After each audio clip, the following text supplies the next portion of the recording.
Көз қарас бағдарламасына қош келдіңіздер.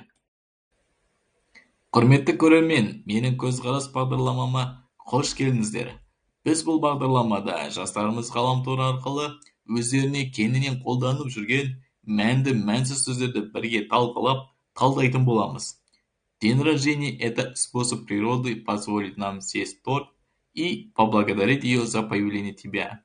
Менің аударғаным. Туылған күн табиғаттың бізге бәлішеуге және сенің пайда болғанын үшін алғыс айтуға мүмкіндік берген тәсілі.